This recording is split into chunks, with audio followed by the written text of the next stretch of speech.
yow jigéen ju ñuule fonkal sa der bile bàyyi xeesal bu laal sa mélanine dama tëdd guddi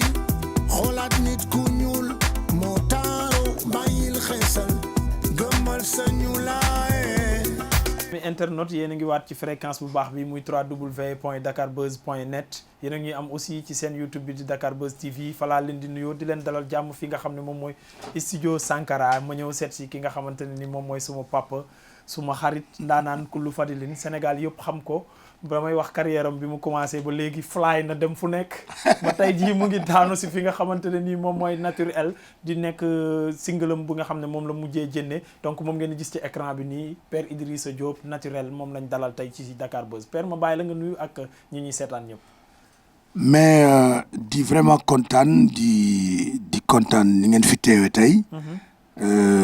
ñu nekk en studio suma laboratoire la nag. waaw fii studio Sankara fii laay defee suma projet bi ma ñëwee bi ma dellu see Sénégal ba léegi. fii laay defee mes plus gros projets. ci studio bi laa koy defee. donc di kontaan ngeen teew fi tey et puis di leen gërëm di leen sant. di leen wax soyez les très bienvenue. merci beaucoup ami internaute dañ lay bàyyi en boucle ci fond d'écran bi ngeen am clip bu bees bi nga xamante ni mu ngi génn démb ngeen am en exclusivité Père yaakaar naa fi dañ leen njëkk a dalal bi vidéo bi génneeg léegi. absolument yéen a fi njëkk a ñëw ah. voilà ñun ñoo njëkk a am exclusivité bi. parce que man du may bon il faut savoir que man du may def télé yu bari. du may def ay interview yu bari mais. yéen bi ma xamee seen liggéey bi ngeen di def ma gëstu leen bu baax ci la nangu ne ma wax ak Kals ne ko waay nañu ñëw pour ngeen ñëw et puis ñu jàpp ci aussi seen Dakar Buzz bi yàlla na ko sëñ Touba kawel boppam yàlla na ko sëñ Touba jàppal boppam mu yéeg ca kaw a kaw yàlla na ko sëñ Touba def. La première question sans plus tarder donc du jar transition parce que on va parler de votre dernier opus moom mooy naturel déjà le titre jeu de mots bi ci am naturel donc lan moo la inspiré loolu. non mais là xam nga démarche artiste aussi il faut ngay seet les données yi gën a rafet yi nga xam ne day tekki dara day signifier dara nga gëstu ci bu baax parce que naturel dama wax ne gis nga nit ku weex ci boppam ci nit ku ñuul la jógee nit ku ñuul dafa di mooy maanaam bu ñuy wax Afrique le berceau de l'humanité dama naan man nit ku ñuul le berceau de l'humanité parce que fii la lépp ñëpp fii la ñu askanoo ci Afrique gii ñu nekk donc naturel pour wax simplement suñu sœurs yi suñu jigéen ñi de toute l'Afrique plus spécialement Sénégal parce que bu ñu xoolee ñu ne Sénégal mooy deuxième pays bi nga xam ne xeesal daf kii ci gën a affecté fii ci deuxième pays mooy Sénégal donc loolu man ça me fait froid au dos quoi ma ni bon ma xool nature bi xool naturel ma ni naturel donc soit tout le temps nature jigéen dafa am importance trop ci man nga xool ni la subhaana taala sàkke nga xam ni boo dellusi ci moom nga dellusi aussi ak couleur ba nga xam ne moom subhaana taala moom la sàkke woon parce que boo ñëwee ci subhaana taala am beneen couleur lan nga koy wax bu la nee moom mi nga xam ne moo la sàkk ne la waaw ba ma lay sàkk yow dama la sàkk ci ñuulaay bu rafet yow nga ñëw ci man changer couleur complètement looy tontu subhaana taala doo ko mën tontu donc may attirer attention ci suñu sœurs yi ñu bàyyi xeesal c'est quelque chose de pas normal de pas naturel parce que gis nga jigéen ñi nga xam ni ñoo téye adduna bi yëpp te ma xam ci ñu bari elles sont très très naturelles duñu xeesal duñu fa dugg sax les femmes qui tiennent l'Afrique en général doo leen gis bu ñu xeesal donc may attirer attention et puis dañ ciy ñàkk sa li may wax suñu sœurs yi quoi dañ ciy ñàkk sa personnalité ñàkk si sa wérgu yaram et puis surtout wérgu yaram bi dafay c'est que ça day rey ay millions et des millions de femmes en Afrique et ñun suñu démarche les artistes mooy ñu wax ci thème yu demee noonu di ñaaxaat vraiment suñu jigéen ñi ñu bàyyi ce fléau là détergent bi xoolal un gars comme bi ñu demee Rwanda par exemple ñun dañu gisee que Paul Kagame bi ñu ko gisee daf ne ñun produit yooyu du dugg suñu dëkk du dugg Rwanda ñu dem au Congo Zaïre au Congo gis ne góor ñi sax dañuy xeesal foofu góor ñi dafa c'est un phénomène c'est terrible donc loolu ñun suñu ko en tant qu'ambassadeur suñu rôle ak suñu devoir mooy ñuy wax ci thème yu nga xam ni dinañ ci mën discuter société bi nañ ci mën a jariñoo loolu lay wax xale yi aussi ne leen attention wax ji musique du affaire caaxaan rek du affaire fo rek ak fecc rek ak ree rek dinañ ci gën a ñëw waaw loolu c'est important ci troisième partie bi mooy musique bi actuellement nu muy doxee mais juste pour rester ci thème bi mooy naturel bi tey jot nga ko wax ci biir wax Paul Kagame décision bu mu jël pour accompagner dëkkam pour protéger dëkkam mais tey jii boo amee message booy lancé ñi nga xamante ni ñi ñoom ñooy suñuy njiit ñoom ñoo gérer dëkk bi ban message nga leen di lancé par rapport ak lii justement le président Macky Sall en l'occurrence. Le président Macky Sall c'est un ami suma xarit la dama ko naw bu baax man dama naw justement vertu am naw sens du devoir am naw aussi le président positif qu'il est il est très humain très social et vraiment wax dëgg yàlla nit ku baax la donc bu ma koy wax man dama ko naan monsieur le président loolu foog ñu jóg ci phénomène boobu parce qu'aujourd'hui bu ñu demee ba man ak Alpha Blondy Salif Keita ak ñoomin Mori Kanté musiciens yu bari ñoom Ray Lema ñoom ñëpp ñu jël bâton bi jël flambeau bi pour wax ci phénomène boobu c'est parce que c'est important donc di ko wax président Macky Sall ne ko il faut ñu wax parce que bu ma man daf may xaw a rusloo quoi bu ma déggee ne Sénégal mooy parmi les pays yi nga xam ne xeesal bi fi la ëppee quoi donc loolu danaa ko bu ma ko gisatee moom président Macky Sall danaa ci waxtaan ak moom c'est un président qui à mon avis qui écoute qui écoute et qui entend voilà mais maintenant tey jii nii balaa ñuy gën a dugg nag ci musique bi carrément parce que thème bi dafa intéressant boo da ngay fàtte ne sax ci musique la mais tey jii est-ce que fii lay yam combat bi génne single def vidéo sensibilisation bi da nga koy continuer wala fi nga koy yamale mais su fekkee da nga koy continuer aussi de quelle manière non projet bi c'est un projet d'album donc pour tënk réunir mooy li ñuy wax nii li ñuy waxtaane nii album bi mi ngi tudd Time for Africa le temps de l'Afrique c'est-à-dire il est temps que ñun africains yi ñu xam li ñu yoree lan la parce que buñ ne c'est le berceau de l'humanité il faut ñu niru c'est-à-dire li ñu doon ñu niru ko parce que fii vertu ñu am dafa c'est magnifique am nañu ay érudits yoo xam ni suñu ay maam yoo xam ni ñoom ñoo téye réew mii def fi loo xam ni bàyyil ñu maanaam ay axe foo xam ne mën nañ fa jafandu bàyyil ñu ay njoowaan yoo xam ne mën nañ fa langaamu bàyyi ñu ay caru garab yoo xam ni mën nañ ko téye bàyyi ñu ay lépp lañ ñu bàyyil donc il est temps que africains yi ñu xam ne fii la lépp dooree Afrique gii ñu nekk fii la lépp commencé donc bu ñu amee doole boobu fokk ñu koy wax ñun artistes yi di ko wane di wax ne léegi il est temps que l'Afrique prenne son destin en main fokk ñu jël affaire yëpp xam ne fii la affaire xoolal aujourd'hui moi bu ma demee par exemple en Australie dem ay Nouvelle-Calédonie wala ma dem États-Unis wala ma dem Europe fu ne la ñuy dem mais bu ñu demee ci dëkk yooyu da ngay xool ne l'Afrique inspire même ces pays-là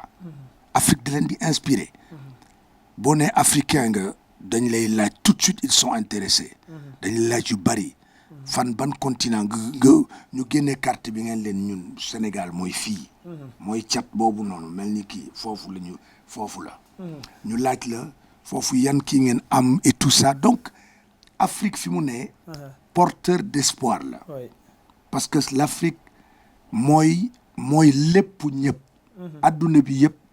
boo xoolee fii la ñuy inspiré woo fii la ñuy roote donc il faut ñu bàyyi ci xel xam li ñu am moo tax album bi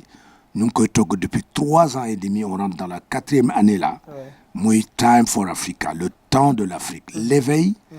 de la conscience africaine loolu mooy titre bi quoi le temps de l'Afrique xam naa ci fin bi dinañ gën a wax ci projet bi jéem a xam ñaata titre la comme ñëw nañ ba ci studio bi balaa ñuy dem dinañ génne bagage yëpp wan ko sénégalais yi mais ci vidéo bu rafet bi nga xam ne Gelongal ñoo def réalisation bi justement contenu vidéo bi ba ci tenue yi mooy costume bi soo gisee ay wax ngeen sol jël ay femmes yu noir yu rafet yow aussi nga def noir et blanc tout le temps noir et blanc la ñuy gis ci lu ëpp ci couleur yi génn jigéen ñi ñu solal leen ay wax costumier bi réalisation bi nan ngeen ko inspiré woo lii wala dafa ñëw rek hasardeusement non ñun duñu génne jamais des trucs par hasard comme ça duñ ko def quoi ça s'est passé comment oui mais par exemple noir et blanc bi dama lay wax rek le noir et le blanc mooy Cheikh Amadou Bamba ak Maam Cheikh Ibrahima Fall waaw noir et blanc mooy loolu pour man te kooku bu ma ko waxee rek Sénégalais yi et le monde entier savent de quoi je parle parce que Cheikhul Khadim ak Maam Cheikh Ibrahima Fall bu weex la ak bu ñuul boo xoolee bu baax couleur yëpp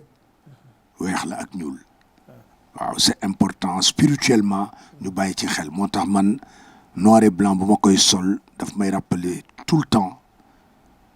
sëñ bu tedd bi Cheikhul Khadim ak maam Cheikh Ibrahima Fall waaw loolu la may rappeler tout le temps bu ma koy wax sax je suis ému parce que loolu mooy suma àdduna yëpp loolu la donc boo xoolee bu baax li ñu aussi ni ko jigéen ñi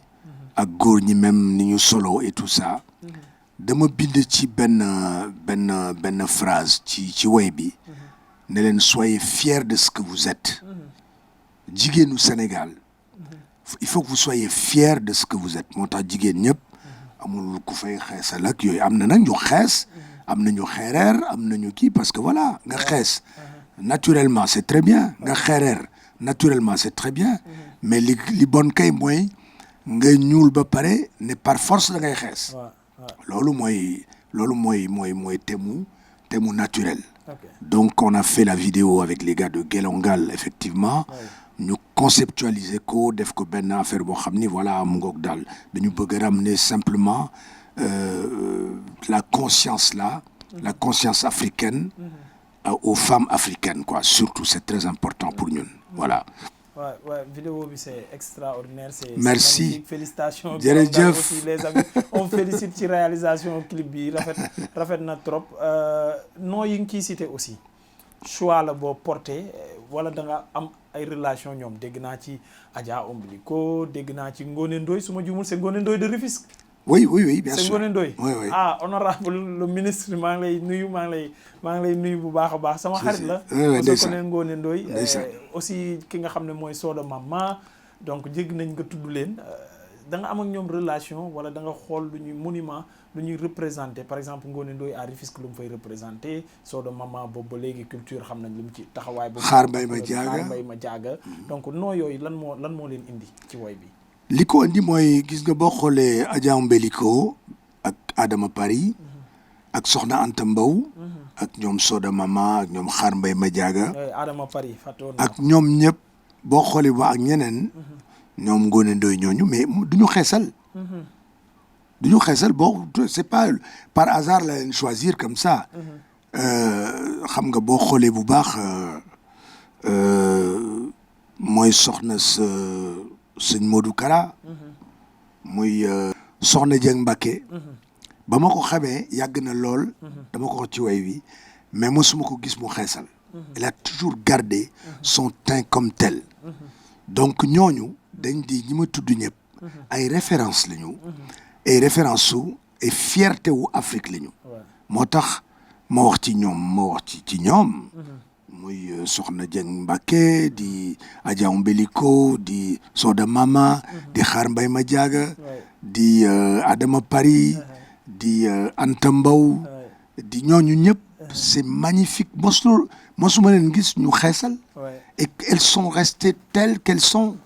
elles sont les femmes les plus l'une des ñoom ci ñooñu c'est des belles femmes c'est des femmes magnifiques man dama leen bëgg suma xol dama leen sax fan quoi xam nga voilà loolu moo tax sax au-delà de couleur bi mais voilà dañoo am benn charisme bu nekk ci ñoom benn valeur bu ñuy dégager humainement parlant benn respect bu ñuy dégager au-delà de couleur est-ce que du lu ñu conserver seen couleur sax moo tax valeur yooyu des ci ñoom mais man je pense que xeesal dafay dindiwaale jikko quoi day dindi valeur xeesal day dindi valeur c'est-à-dire dootoo am benn valeur déggoo man la sànq les femmes qui tiennent l'Afrique les plus grandes femmes qui décident qui prennent les plus grandes décisions de cette Afrique-là qui nous lie femmes yooyu du ñu xeesal doo ci gis kenn mu xeesal ñun ñi nga xam ne dañuy voyager un peu partout dans le monde et surtout en Afrique de l'Est ak de l'Ouest ak et pays anglophones yi fu nekk la ñuy dem mais boo gisee jigéen ñi mais la plupart des femmes qui décident dans ce continent-là du ñu xeesal donc il faut que ñu interpeller suñu famille ne leen seen yanjaay mi ngi ci seen naturel foofu la affaire bi nekk mais maintenant bu ñu ko doon tënk dañuy wax ne xeesal comme dafay dindi ñu muy dindee po bi noonu lay dindee jom noonu lay dindee kersa noonu lay dindee valeur noonu lay dindee diine surtout dafay dindi sa diine et noonu lay dindee tamit bët bu ñu la daan xoolee noonu la koy changer donc il faut que suñu jigéen ñi suñu sœurs yi suñu jabar yi suñu tataay yi suñu yaay yi ngeen bàyyi xeesal ngir laahi wa rasuuli parce que yàlla mi la bindee nii la bëggee billahi wallahi taala mais yow merci waay mais yow kontaan naa loolu noonu nga ko waxee noonu la quoi parce que day dindi yu bari dafay dindi lu bari ci sa jikko ci ni nga war a mel et puis tu mets des produits xamuloo fan la jógee tu mets énormément d'argent bi ñu defee statistique bi surtout ci woy bi dégg naa ngay wax li muy yàq xaw ma ci sa benn interview la laa ko dégg ngay wax li muy yàq dafay yàq xaalis dafay yàq yooyu aussi yàq jikko waaw dafay yàq jikko day yàq xaalis yàq jikko yàq man am na ñoo xam ne gis nga benn woy bu ñu daan woy bi ñu nekkee xale naan mais suma sœur la woon mais quelques années après xàmmeetuma sax parce que dafa dajeeg man ne ma yow xàmmeewoo ma xool time ma ni ko mais non xàmmeewuma la mu waaru ci loolu elle était choquée mais man c'est moi qui étais choqué ma xool ko ma ni ko mais non xàmmeewuma la sœur mu ne ma man la diw ma ni ko waaw yow yaa ngi niroog nasaraan léegi donc voilà ma ni ko yaa ngi niroog nasaraan léegi et c'est pas bon da ngay dem ba nit ki dootul la xàmmee sax na mu la xàmmee woon ak na mu la xamee woon au départ ba nga doonee ki nga doonoon ki nga xam ni yàlla noonu la sàkke woon yow nga changé complètement ni la yàlla sàkke pour doon keneen loolu mooy phénomène bi mooy danger bi moo tax naturel c'est très important ñu ciy wax sujet yi moo tax may wax mbandkat yi ndaanaan yi artistes yi tout le monde il faut ñuy def ay thèmes surtout foog ñuy waxtaane ay thèmes parce que c'est important c'est très très important defe naa dañ ci wax quoi dinañ ci wax après parce que foog ñu dugg waxtaane musique bi fi mu toll nii culture sénégalaise mënuñu ñëw ba ci yow monument nga ci te duñ ci wax ak yow mënuñu yem rek tey ci thème bi parce que on va profiter de l'occasion wax lu bëree bëri di wax ci xeesal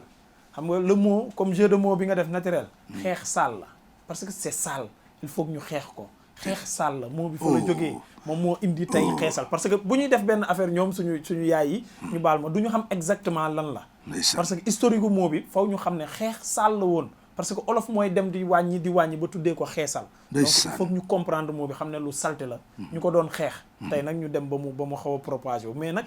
père am na lu am ba am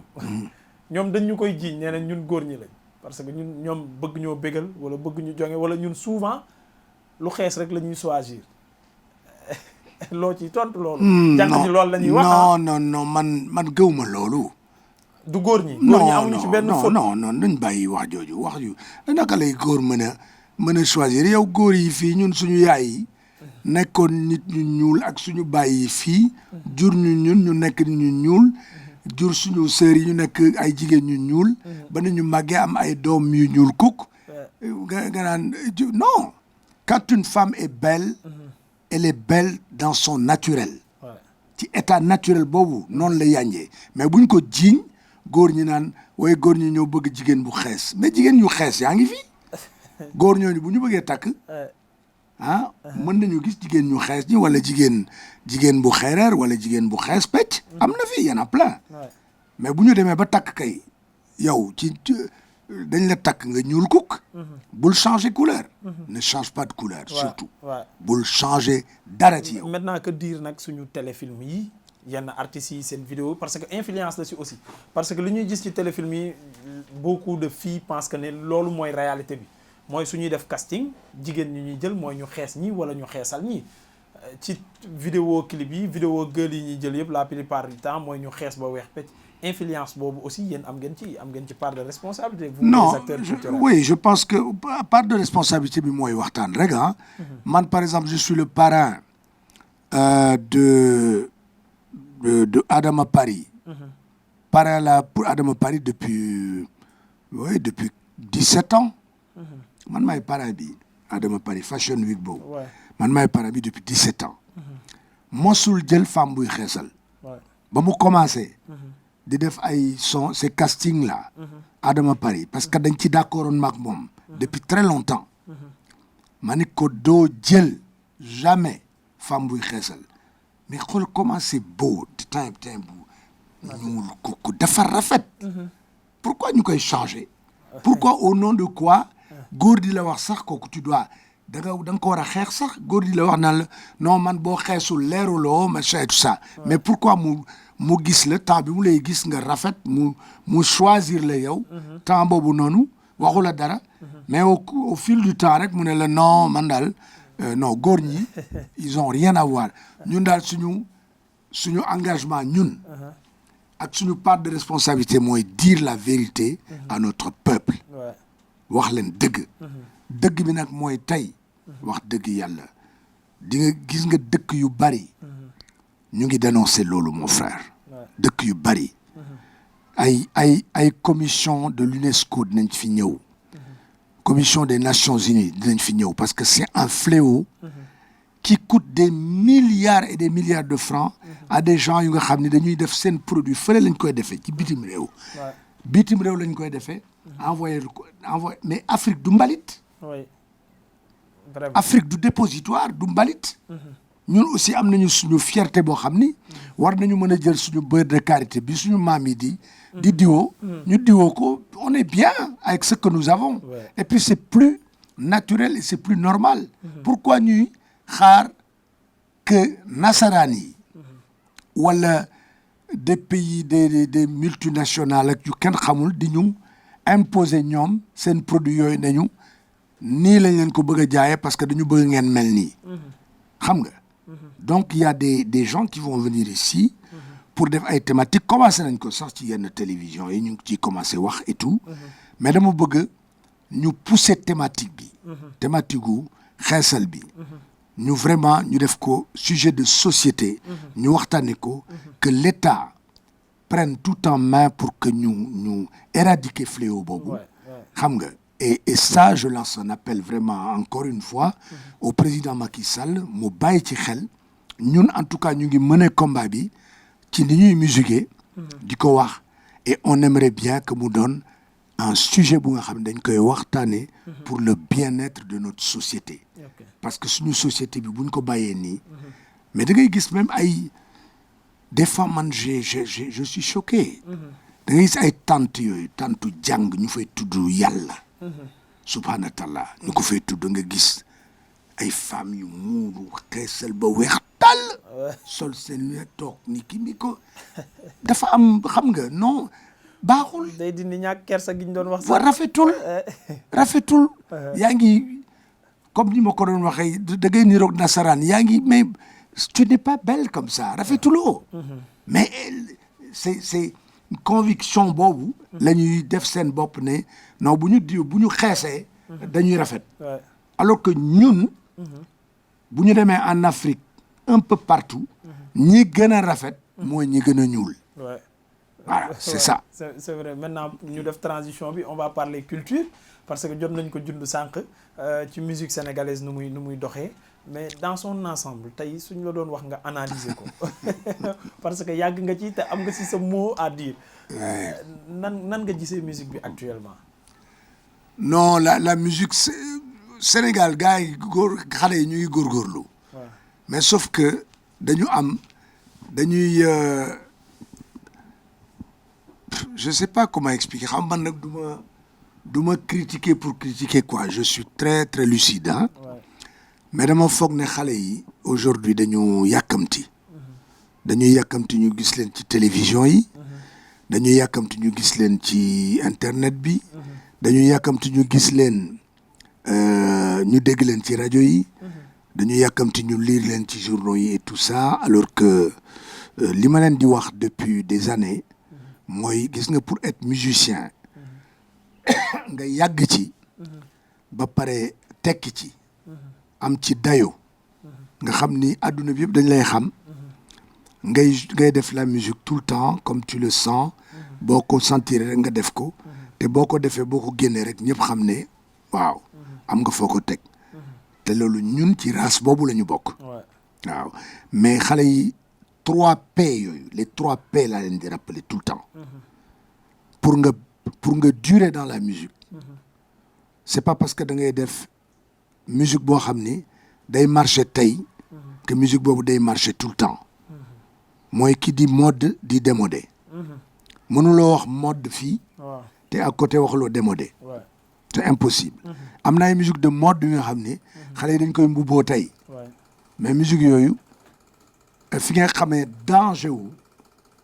wu loolu mooy bu ñu demee ba déggatuñ leen artistes xale yu bari jaar nañ ci je veux pas citer de nom mais am na artistes yu bari yoo xam ni il y a 3 4 ans 5 ans 6 ans da nga leen déggoon tey déggatoo leen y en a plein te loolu xam nga lan moo koy indi mooy les 3P pour nga perdurer dans la musique foog nga am pureté bi foog nga am passion bi et foog nga am patience bi c'est très important pureté passion ak patience parce que musique li la ciy perdurer mooy nga am passion mais boo koy def rek parce que da nga gis ne waaw koñ bi am na xam nga xale bu rafet nii pour ma kii ko foog ma musique ak yooyu wala non du noonu wala damay musique parce que xam nga dama ci bëgg a am tekki tout de suite am ci tour tout de suite mais tour boobu mooy li ma doon expliquer sànq parce que mën nga ko def musique mën nga ko def yàgg ci am ci ndam pendant très longtemps mooy suñu cas ñun quand tu vois des gars comme Ismaël Lo comme Cheikh Lo comme Youssou Ndour comme Baba Maal comme Omar Pène comme Thione Seck comme ak ñeneen yana xam nga mais parce que gis nga tous les grands hommes se ressemblent dans les valeurs ñoom boo xoolee nga xool Ismaël Lo nga xool Thione Seck nga xool Youssou Ndour nga xool ils ont la même xam nga ñoo bokk ay affaire de bagaasu yërmande boobu ak jébbal yëpp mband moomu ñuy def muy musique bi dañ ko jébbal lépp parce que musique boo koy def aussi il faut nga am loo dagg ci yow jox ko musique bi foog nga am loo mais gos yi tey dagg c'est une métaphore là j'ai compris. mais gos yi tey du ñu dagg dara jox ko musique bi dañuy yàkkamti parce que tu remplis quelques salles parce que ñu ngi lay kii nañ lay tàccoo na weñ yi di biiwee comme du ñu toppee ndiiraan noonu ëllëg ni ñuy toppee mango ci voilà di nga gis nag weñ yooyu di la biiw ngeen ndiiraan weñ yooyu nañu dem tagi feneen ngay toog nag naan mais pourtant xewoon naa fi gis nga musicien buy wax xewoon naa fi rek c'est que tu as rien compris parce que musicien du xew di xew yi moi je travaille avec les plus grands musiciens américains mën naa la ci citer 3 wala 4 yooyu xam nga un gars comme Quincy Jones nga xam ne moo daan producteur u Michael Jackson c'est un ami intime à moi ku ci mel ni Carlos Santana avec qui je travaille depuis très longtemps c'est un ami intime à moi ku nga xam ne mi ngi tudd Stevie Wonder c'est un ami à moi quatrième bi mooy Narada Michael Weldon bi nga xam ne moo doon producteur u Whitney Houston moo doon producteur aussi Aretha Franklin ñoom ñëpp xam nga boo leen xoolee ils ont la même dégaine dañu am yërmande boobu am pureté boobu am passion boobu am patience boobu loolu rek moo lay tax ngay yàgg mais bu fekkee ni ëllëg da ngay toog naan oui mais pourtant xewoon naa fi kooku c'est il faut pas que musicien di xalaat xew wala xew yi pour nga yàgg ci foog nga tarbiyu ko pour nga tarbiyu ko foog nga am loo xam ne da nga koy dagg jébbal ko musique bi pour yàgg ci maintenant su ma la doon laaj une question très simple génération bi fi nekk kan moo la ci gën a marqué wala ñan ñoo la ci gën a marqué génération bi y a des garçons suma doom ji Wally Seck ñu ngi góorgóorlu bu baax même bu amee yoo xam ni bon dañ ko koy wax aussi mi ngi góorgóorlu il est sur la bonne voie des garçons comme Pape Diouf ils sont sur la bonne voie wax dëgg yàlla ci jigéen ñi comme Viviane elle est sur la bonne voie comme Titi aussi elle est sur la bonne voie il y a d'autres gosses mais il y a des trucs là je comprends pas parce que du ma déglu lépp man suma kër amul yenn musique yi quoi du ma ko déglu parce que suma conscience moom il faut que suma xam-xam suma bopp bi il faut que ay affaire yoo xam ne dafa leer moo ciy dugg sinon bu lëndëmee rek dafay perturber suma connaissance daal ngeen baal ma nag mais bu ma dégloo yenn kii day perturber suma connaissance gis nga xamul lu tax ma lay wax loolu dafa am suma benn sœur bu ñuy wax Aïssatou moom elle travaille dans une grosse banque ici dafa mos a wax affaire bu ma marqué dafa wàcc à 18h di ñibbi këram mais mu ubbi rajo bi chaque fois bu ubbee bu changé benn fréquence dégg ratatatat wax du bari damal bu bari mu perturbé ko mu changé beneen fréquence même chose mu changé même chose mu ne mais qu'est-ce que je dois faire man bu ma demee suma kër des fois bu may déglu rajo nii je me rends même pas compte que bu ma demee suma kër même quand j'engueule mes enfants en fait je le fais pas exprès mooy bruit boobu may dégg intensément suma bopp moo may yëngal ba nga xam ni j'ai même pas conscience que bu ma demee suma kër damay yuuxu noonu wala yuuxu xale yi sans faire exprès alors que base bi loolu la gis nga il faut pas cautionner le bruit parce qu'il faut faire une grande différence entre la musique contemporaine la belle musique am na fi ñuy def de la très très belle musique ici avec ceux qui font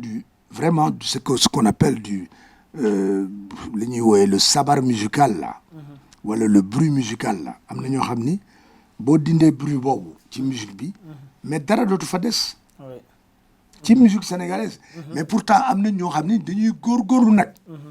am na ci moi j'aime beaucoup par exemple un garçon qui s'appelle Yoro Ndiaye j'aime beaucoup Pape Cheikh xam nga c'est et puis ak ñeneen xam naa Tafa Jara bi dina la neex oui Tafa Marema Fall Marema man suma doom la man maa ko wane ci pour que adduna bi yëpp xam ko ci man la nekkoon avant Marema suma doom la Tafa Jara bi tout ça c'est magnifique c'est formidable ak yeneen xale mais nag nañu implanter affaire bi daal dans l'anti-bruit ñu def musique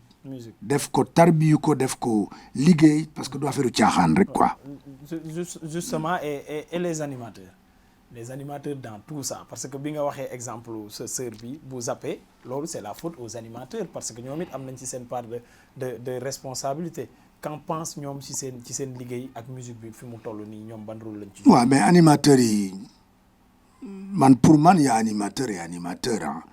parce qu'aujourd'hui il faut comprendre ce qu'est ce qui est la nation sénégalaise fi mu tollu parce que aussi suñu époque man duma ko jaxaseeg époque xale yi tey attention animateur bu njëkk da nga daan gis ay xam nga ay Francis Cheikh Naba ñoo xam ni critique la ñu woon ak ñeneen ñoom Claude Gueye critique la ñu woon bala ñu daan teg benn morceau dañ koy segg xool la muy wax parce que lañ daan wax rek déglul way wa ngir nga xam la muy wax bu la saas baat jaaxalee laggal nga laaj ko ki koy wax mu wax lan la way woowu di wax ñoom dañ nga daan déglu loolu dañ daan déglu way yi bala ñu koy teg à la rajo dañ koy segg xool message bi moo tax j'insiste sur le message xale yi teg leen message au service de la musique ici au Sénégal message c'est très important te ñooñu dañ daan déglu yooyu mais tey j'ai comme l'impression que dañ leen di jox musique rek ñu teg ko parce que bon c'est la mouvance su taasu mouvance su mbalax mais mbalax il y a quelque chose de magnifique dans le mbalax suñu musique la ñun ñoo ko moom jéggaane wuñ ko fenn wax dëgg yàlla suñu musique la mais gis nga daf ci am yoo xam ni xam nga quand il y a énormément de musique aussi ça tue parfois même la qualité de la musique. Non, comme j'ai l'habitude de dire rëm bitam ji su bare waaw tant que yaa Astou Mbaye du ko fekkee c'est-à-dire il faut que ñu teg ko ci harmonie absolument ñu jéem ko comme li nga wax wàññi bruit bi pour que yaa Astou Mbaye man ci fecc ba jénn ñibbi dox ndànk mais tànkam du damm mais bu njëkk ba da nga naan gis suñu yaay yi ak suñu tante yi dañ daan fecc dañ daan fecc y avait une musique de qualité dañ daan fecc xam nga ngoyaan baa ngi fi woon dañ daan kii ay Saloum Dieng da daan jógee Kaolack ñëw tëggal fii maire yi fecc on était là fecc ba kii te du am benn vulgarité c'est ça le mot aujourd'hui j'ai comme l'impression que dafa tout est vulgaire da ngay gis colin bi dafa vulgaire waxin bi dafa vulgaire dafa agressif alors où est l'éducation dans tout ça kañ la ñuy xam ne l'éducation c'est la seule et l'unique solution pour tout nit ñi dañ leen war a éduquer ci musique war leen éduquer ci waxin war leen éduquer ci colin war a wodd wax yi mais bu njëkk ba da ngaa gis suñu maam yi man dama naan gis suma maam ñu teg benn ngoyaan bu kii mu fecc noonu ba kontaan mais doo gis mais c'est dafa classe quoi dafa rafet mais où est partie cette beauté là rafetaay boobu fan la taxu alors qu'on est dans le même Sénégal garab yi fi nekkoon il y a 150 ans ñoo fi nekk ba tey guy yooyu fi newoon il y a 100 ans ñoo fi nekk ba léegi koñ yi fi nekkoon ñoo fi nekk ba léegi Sénégal taxawul mais jikko yi ñoo taxu jikko yi ñoo dem feneen alors il faut que ñu ramener ñun les grands frères là il faut que ñu ramener cette conscience collective là foog ñuy wax xale yi dëgg ne leen lii baaxul lii mën ngeen ci dem parce que baax na wan leen yoon wi mooy suñu démarche ñun mais di leen bàyyi rek ñuy rëm tëm tëbin machin et tout ça alors que musique c'est un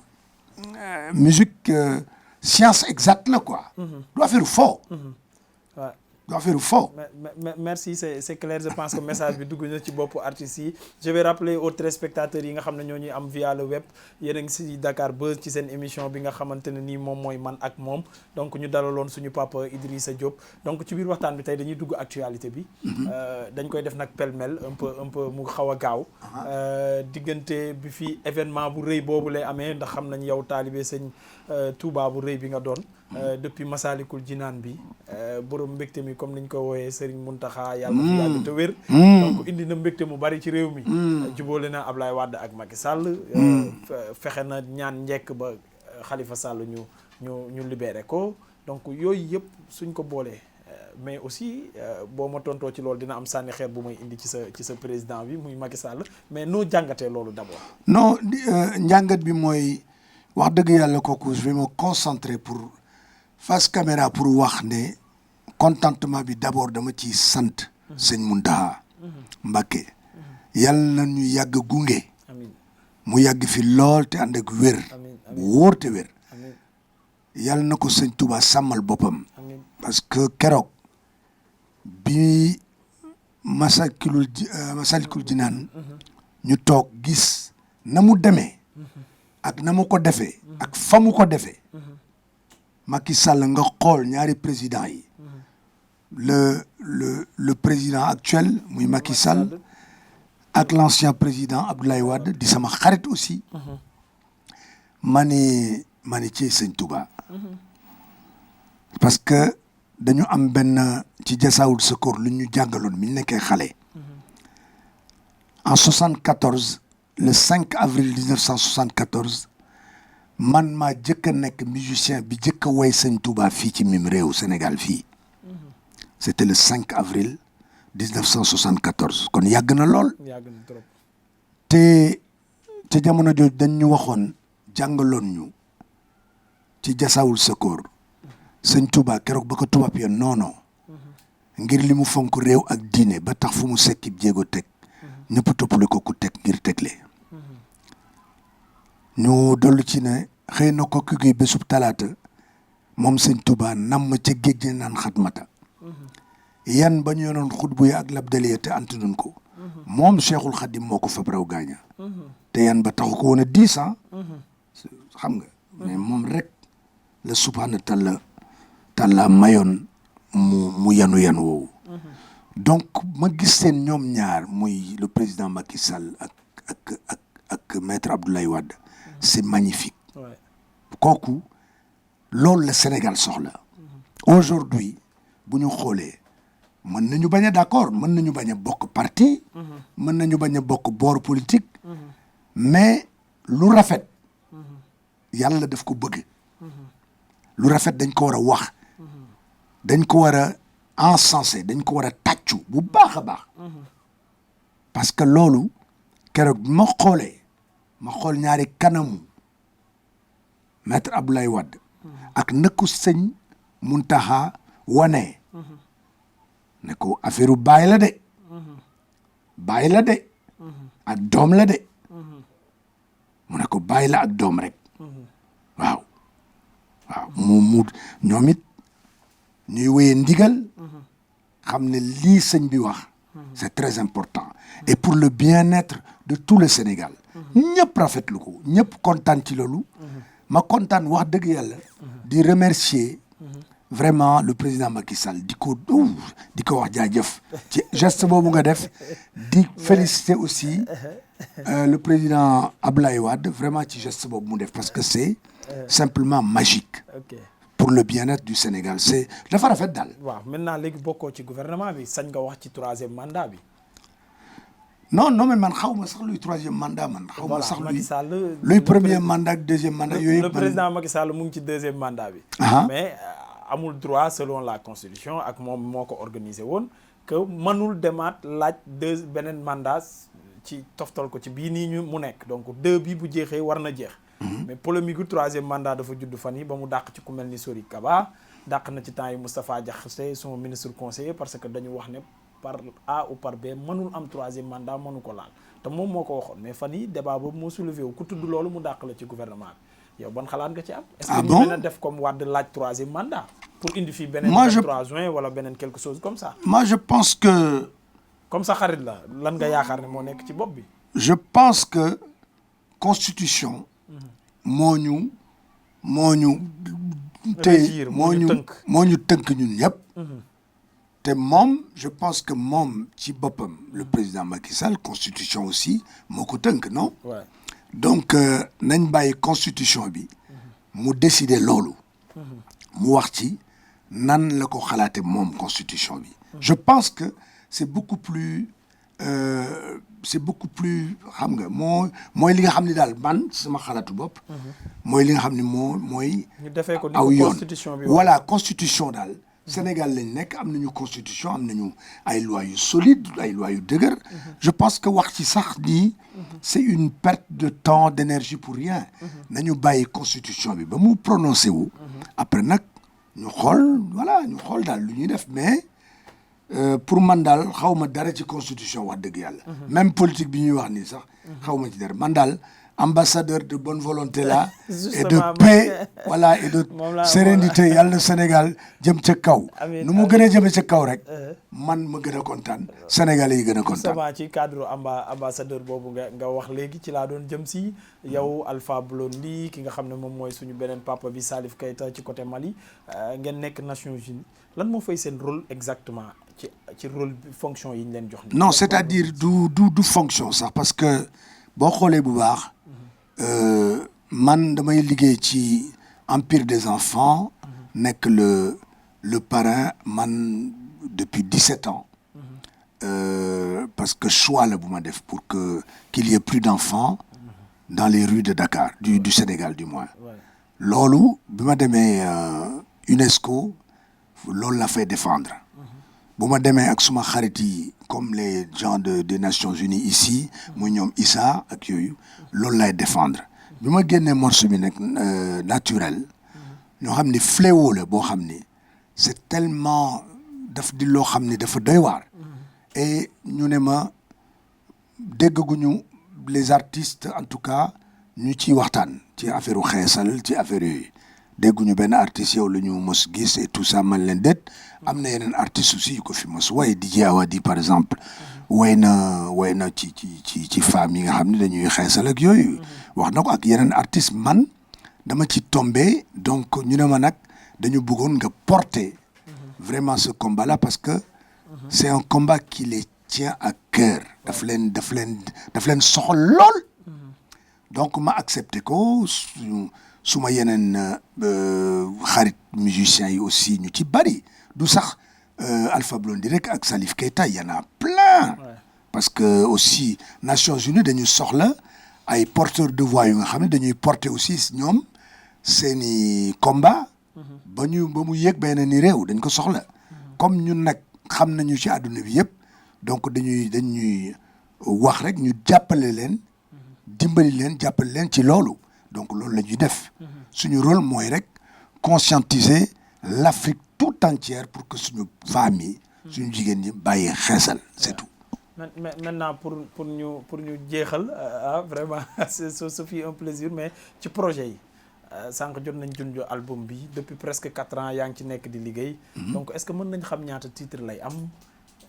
ban période la war a jënn wala ci ban année lañ koy jënn ci 2019 wala ci 2020 bi comme ñu ngi studio Sankara daal bëgg nañ profiter ci moment bi xam lan nga def ci biir bagage yi fii lan moo fi nekk moom la ñuy togg ci waaw mais di leen gërëm vraiment Dakar Buzz man di kontaan vraiment ci question yi kontaan ci lépp di ngeen fi teewe nii ak seen xarit yi toog na les équipe bi yëpp vraiment leen sargal di kontaan album bi nag c'est un album de 13 titres 13 titres yooyu xam man nag maanaam kàkkatar laa quoi dama yéex ay affaire man suma affaire dafa yéex waaw bëggoo mu ñor rek voilà togg ba mu ñor oui mais dafay ba ma yéex sax mën naa togg ci ay détails yu ndaw yi ak ingénieur de son bi ñuy wax maçon mi xam ne moom lay liggéeyal ci suma projet yu mag yëpp dañuy xool tous les petits détails xool lépp ba mu wóor ne li nit ñi di dégg ëllëg dina doon loo xam ni aw na yoon donc moo tax ñuy jël temps boobu donc album bi comme je te dis mi ngi tudd Time for Africa le temps de l'Afrique la conscience africaine di inchallah dina génn fii ak fin 2019 décembre janvier dina génn fii dina génn aussi en France et on prépare une grande tournée en France pour cet album-là parce que aussi c'est très attendu en France ñu ngi koy xaar foofu bu metti sax waaw donc suma mën nañ ci xaar ay featuring wala quelque chose comme ça featuring non featuring mais justement balaa ñuy dem question boobu naroon nañ ko fàtte internet Nicolas votre fils là mën nañ ko xaar un jour yaak moom ci duo ou quelque chose comme ça et moom aussi carrière am fu mu toll carrière musicale am non mais moom c'est il fait du slam ah waaw slam lay def ay poèmes lay jël keeg yooyu il est pas dans la même veine de chanson comme son père mais c'est vrai que am na benn affaire bu ñuy préparer depuis 1 an maa ngi ciy xalaat qui va s'appeler Sang pur sang. ok pur sang. waaw sang pur sang. ok xam nga dañuy wax 100%. mais man dama ni sang pur sang. voilà donc ñu ngi koy maa ngi koy xalaat aussi ci man ak suma doom parce que bëgg na métier bi yéen a bokk métier aussi ah. il est là-bas mu ngi ci rajo yi di melale rek. di wax rek Sud FM moom mooy def ndekki di Sud FM. voilà mi ngi wax rek. bon donc man dama koy déglu et puis c'est une fierté. fierté la comme ni ma fiéré aussi si sama yeneen doom yëpp. di leen sargal di leen gërëm di leen sant et puis di leen wax suma fierté ci ñoom. et puis di wax aussi suma fierté ci doomu Sénégal yëpp. voilà loolu mooy suma donc si je devais clôturer waxtaan bi. dama naan je suis très fier de tous les enfants du Sénégal voilà. merci beaucoup en tout cas Dakar Buzz moom. pare na pour ànd ak yow voilà gunge la sa kër la.